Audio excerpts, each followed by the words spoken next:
ये जिम की कहानी है, जो एक बहुत गरीब अनाथ था।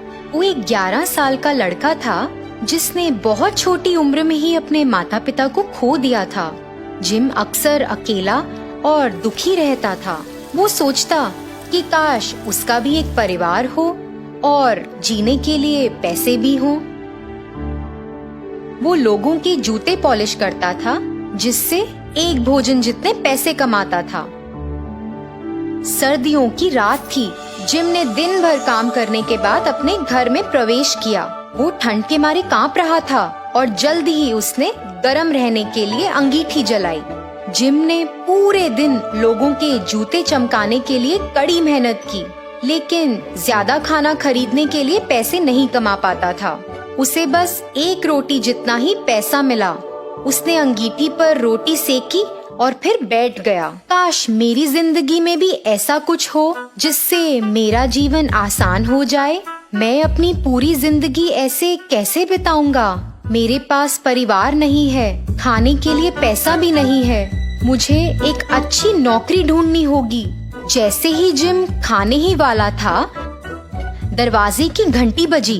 अरे, रात के इस समय पर कौन हो सकता है? बाहर तो कितनी ठंड है। जिम ने धीरे से दरवाजा खोला और देखा कि एक बूढ़ी औरत ठंड से कांप रही है।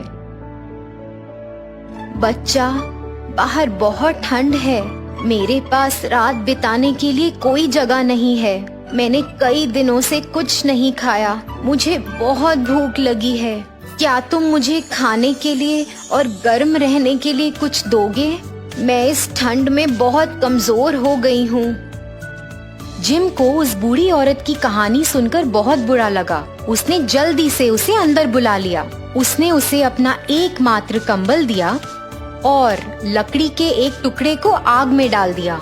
जिम के पास सिर्फ एक ही रोटी थी, जिसे वो रात में खाने वाला था। उसने पूरे दिन कुछ भी नहीं खाया था। बूढ़ी औरत को देखते हुए उसने सोचा कि उस औरत को उससे ज्यादा रोटी की जरूरत है। उसने अपनी पूरी रोटी उसे दे दी। जिम, तुम बहुत दयालु हो। मेरा ख्याल रखने के लिए धन्यवाद। बस मुझे यही चाहिए कि भगवान तुम्हारा भला करे। जी शुक्रिया, लेकिन रुके, आपको मेरा नाम कैसे पता चला? मैंने तो आपको नहीं बताया। जिम बूढ़ी औरत को देखकर उलझ सा गया। क्या वो उसे पहले कभी मिला था? उसने तो उसे अपना नाम नहीं बताया, लेकिन वो ये जानती थी।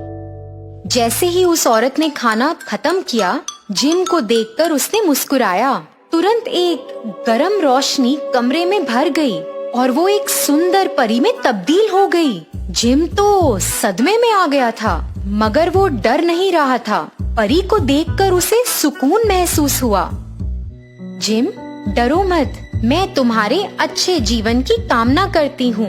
मैंने तुम्हें हर दिन जूते पॉलिश करते हुए देखा है। तुम कड़ी मेहनत करते हो और एक अच्छे लड़के हो। तुम सारा धन और खुशियों के हकदार हो। इसीलिए ऐसे ही हमेशा कड़ी मेहनत करते रहो, चाहे कुछ भी हो जाए। अरे, मेरी इच्छा वास्तव में सच हो गई है।